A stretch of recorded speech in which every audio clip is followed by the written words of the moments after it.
But let's quickly look at our other issue today. The dollar is falling, and it's a big relief for some people. But the other question is, the falling dollar or the rising naira, how is it translating into a reduction in the prices of commodities? Foodstuff, building materials, you just name it. How is it changing? How is it changing? It doesn't seem to be changing. And someone said to me yesterday that, look, what we are seeing in this fall of the dollar is just a fluke.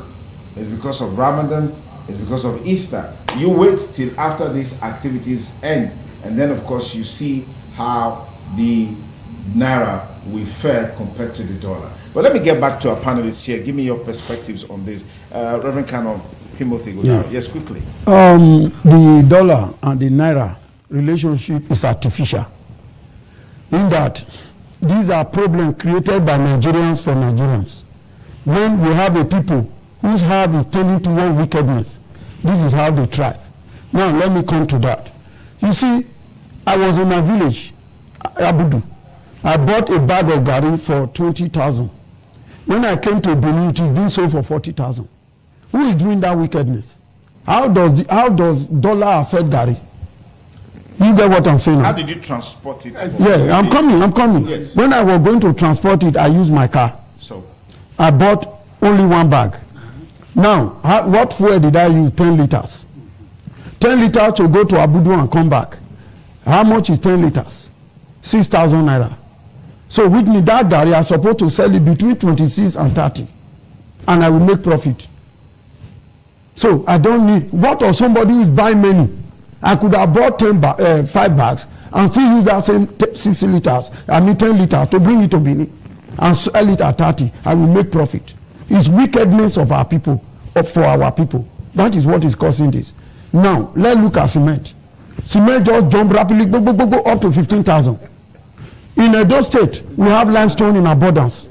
In Edo State, we have clay in abundance. Are you aware that Time company producing tiles in Benin? They are in Benin, they are using clay. We have gypsum in abundance in Edo State. These are the 3 used for making cement. The gypsum is added, it depends on the type of hardening you want it to do. If you want rapid hardening, like the one used for bridges, you add more gypsum. If you want the normal Portland cement that harden within 3 hours, you put little gypsum. So which means the main components of cement is limestone and clay. What are they talking of power? All the equipment, they have bought it. There is no reason why in Edo State, cement should spend more than 4,000 naira. Because we have a company here, we have all the raw material here, nothing is imported. But when they talk of dollar, how does dollar got to do with cement production? Is it because of the fuel? Now listen, Nigeria is an oil producing nation. Why are we importing fuel? Why did it take us from Obasanjo's time, Goodluck's time, Yar'Adua's time, Buhari's time? So the refineries are not working. Yes. Who built the refinery? Is it not Nigerian government? So they cannot fix it. I have a car, Dasun, 180k. I used it for many years. I discovered later that the brake pad of Peugeot goes in. The brake lining of Volkswagen goes at the back. The timing chain of Peugeot goes in. Because if I bought his own timing chain direct, very expensive. I will go to the workshop. The Peugeot chain that have been thrown away, I take 2, join them together, fix it. So Nigeria technology, we are talking of inside. When we are a people who import toothpick, how do you expect the country to develop? So the naira, the ratio cannot improve. If naira goes to say 600 naira per dollar, the price of commodities in Nigeria will still remain high because of the wickedness of Nigerian to Nigerian. Okay. Pastor Ahmed, quickly. Price of commodities not changing even with dollar falling. Well, first and foremost, we have to congratulate our president for bringing the dollar from 1,800 within a very short time, 1,800 to 1,300. We congratulate him. Nobody knew that such a thing is possible. But he should continue and bring it down to up 500, 400, 300, as the case may be. But the fact that he has attacked it frontally, he must be congratulated. We're talking to the market. Our people, like he said, if you say, well, our people are profiteering. But when you look at the people who are doing this type of business, there is no plenty of life in them. So where do they use the money for? He bought Gary at 20,000 abudu, and he got to Benin at selling at 40. If you see the women doing that kind of business, you don't see any plenty of light in them. They are still where they are.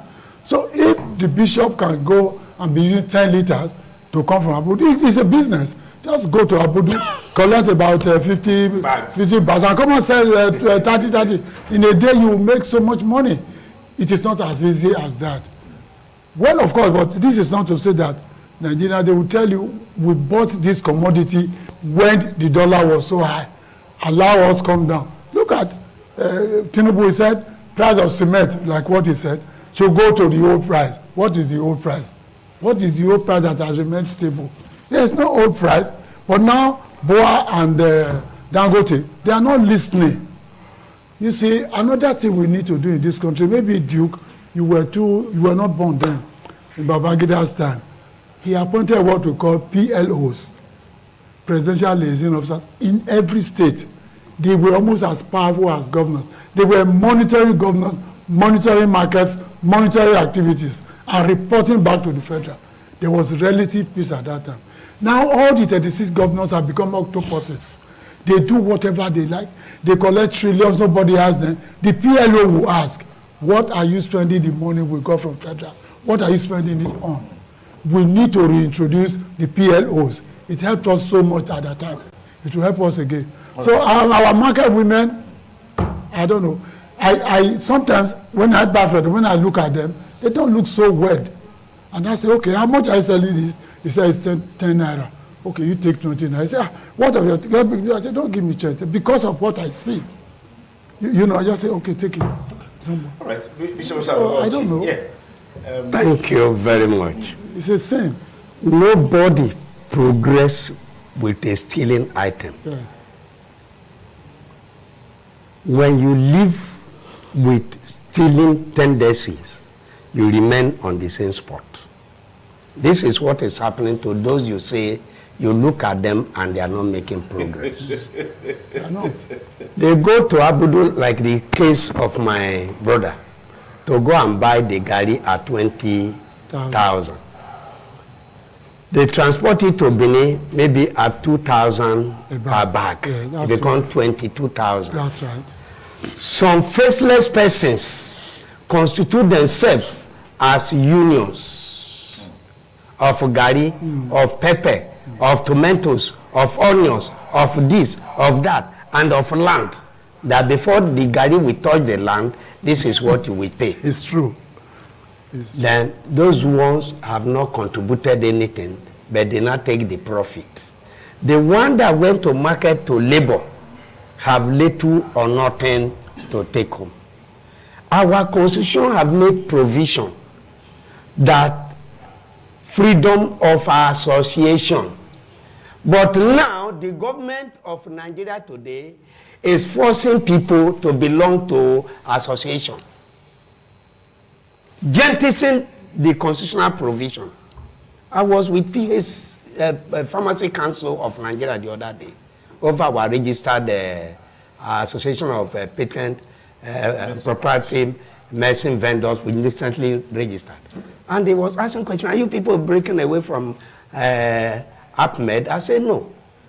Nigerian Union of Road Transport Workers, they are into transport. Road Transport Workers Employees, they are into transport. Road Transport Owners Association, they are into transport. Tanker Drivers Association, they are into transport.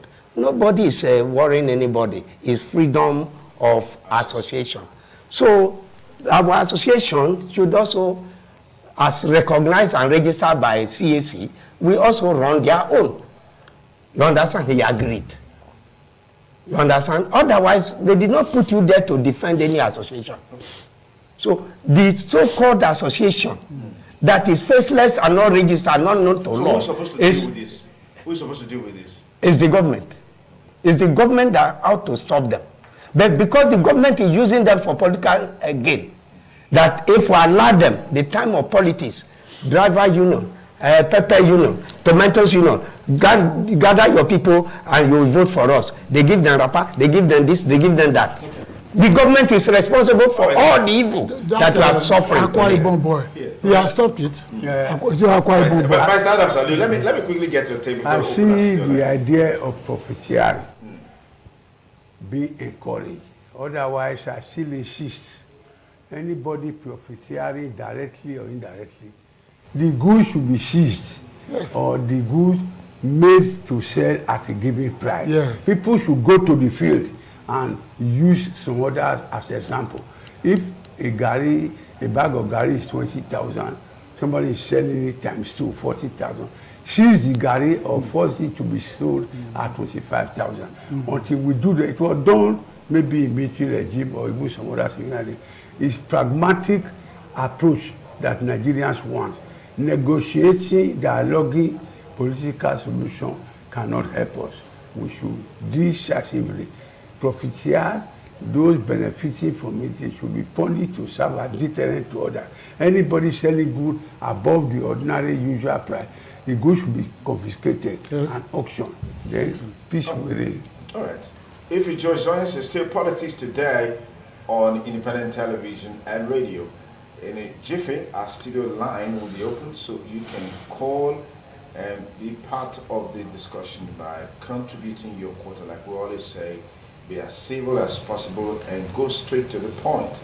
Do not cast aspersion on anyone, whether in the studio or outside the studio. They're just expressing their views and opinions on the issues that we have raised. And just before we let it call in, Bishop Reverend Canon Timothy Iwodaro, you mentioned the fact that what we're seeing with this non-effect of the dollar fall is Nigerians' wickedness against Nigerians, as it were.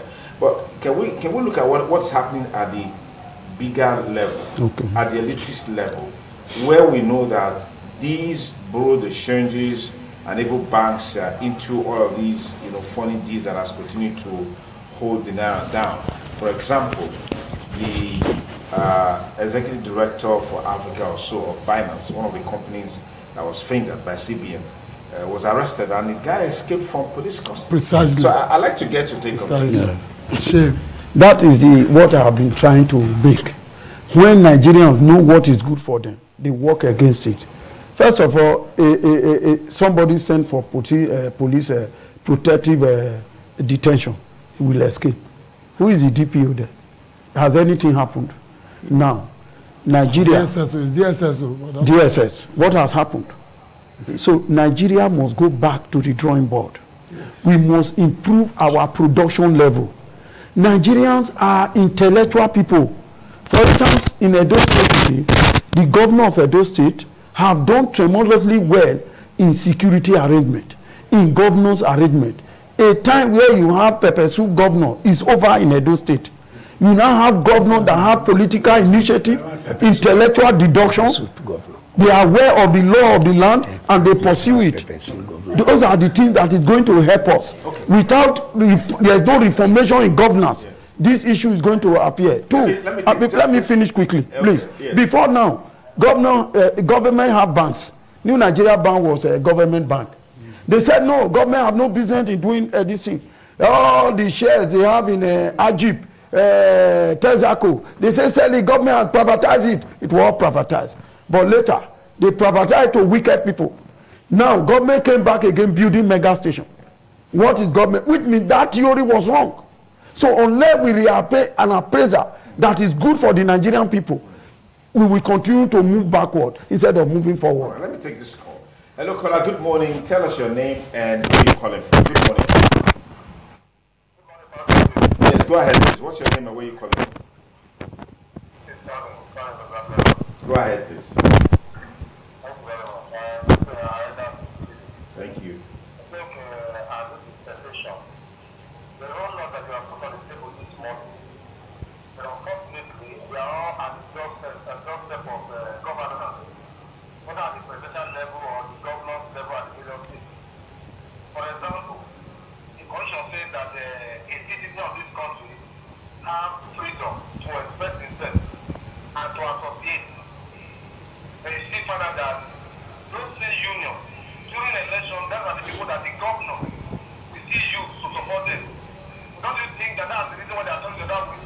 If not, a man went to market to buy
useful insights. Our studio line is still 080 77770300.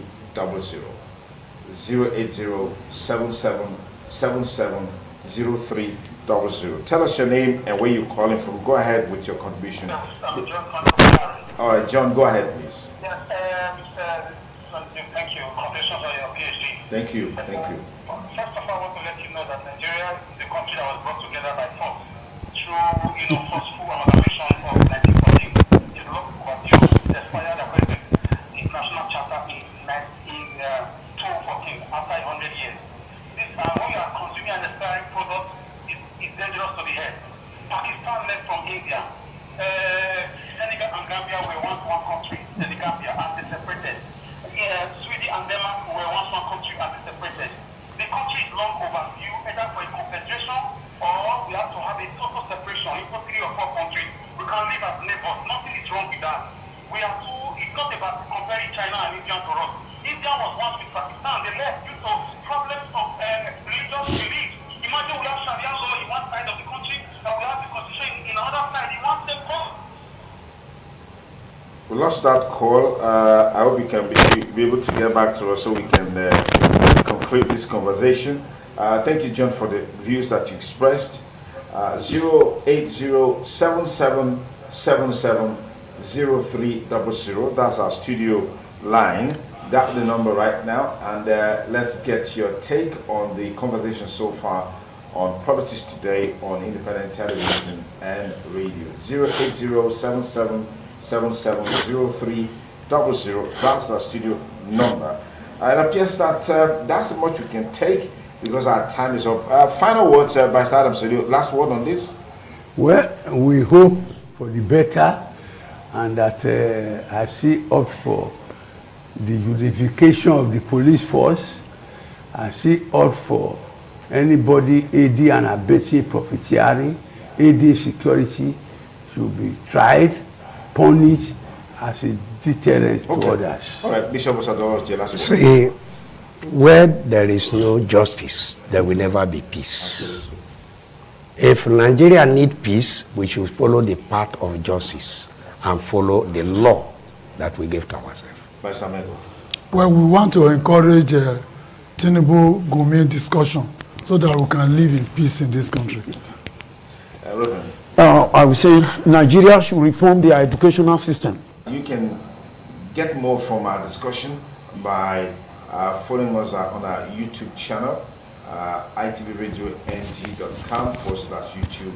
Please share a comment there, and on all our social media platforms, Instagram, TikTok. We'll be glad to have your views and perspectives on the discussion so far today. We'll be back here next week, Saturday, God willing, with another edition of the program Politics Today on independent television and radio. I'm Sonny Duke Okosun, thanking you for staying with us. Have a great weekend and bye for now.